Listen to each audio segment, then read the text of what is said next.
Hey, and welcome to this quick video where I'm going to be going over some of the hotkeys I have set up and the hotkeys that I use frequently. I'm also curious as to what you guys will use, so if you have a hotkey that you think is super useful that I don't cover in this video, please leave it as a suggestion in the comments and that would be great. None of these shortcuts are really tools, as I find the markup menus quick enough when it comes to switching out the tools I'm using. My hotkeys are mainly things that I do frequently and things which normally take possibly multiple steps to complete. So the first hotkey I'm going to cover is X-ray mode, which yes, you can turn on with this little toggle in the viewport, just here. But I find having it mapped to Alt-X on the keyboard way more useful. And also with these hotkeys, I'm going to be leaving the mel commands down in the description so you can just copy and paste and add them to your hotkeys as you like. And I have a video on how to do so, which I will link to now. Another hotkey that I find really useful when it comes to modeling is to be able to toggle the wireframe on shaded. By default, you can toggle it on or off via the little button just above the viewport, but I find it so much more useful having it mapped to Alt-W. And you're going to see a theme with my hotkeys, and that is that I use a lot of Alt and then a letter that kind of resembles what it does. So I have Alt-W mapped to Wireframe Toggle.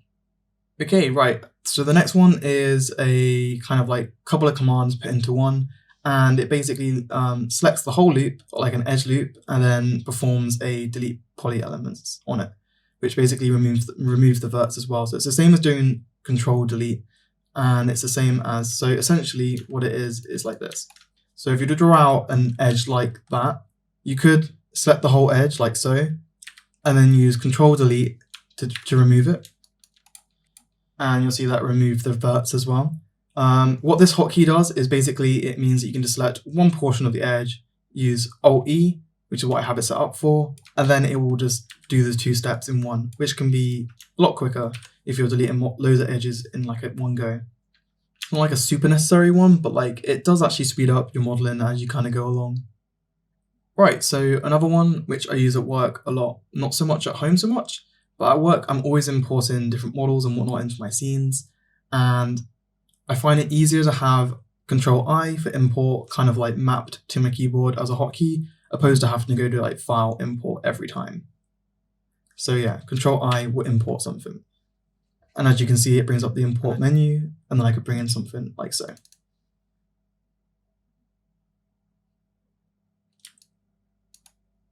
Okay, cool. So now if I just bring up the timeSlider, so my next kind of bunch of hotkeys I'm going to cover are kind of around animation. I use these primarily at work as a match move artist, and these are some useful keys for next and previous keyframes, and also next and previous frames, which I have mapped out to my arrow keys, which I can kind of go over and explain now. So if I just go ahead and set a couple of keyframes on this vehicle,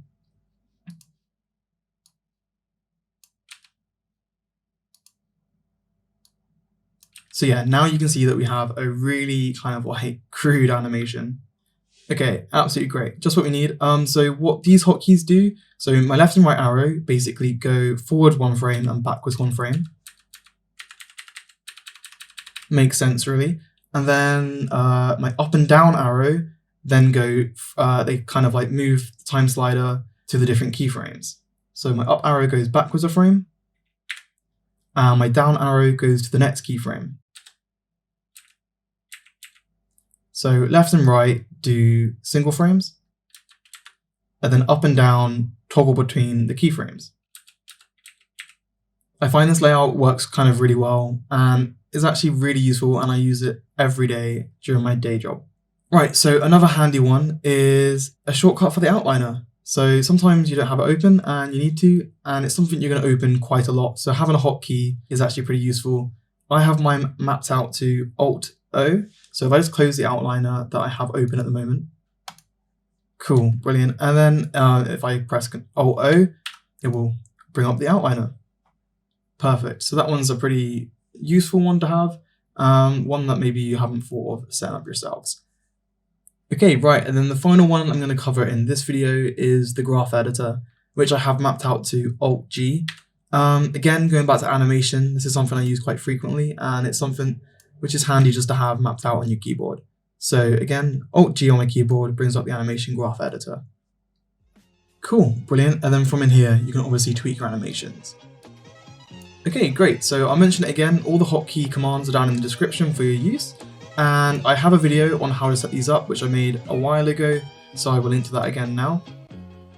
I hope you found this quick video useful. Please like, subscribe, and I'll see you in the next one.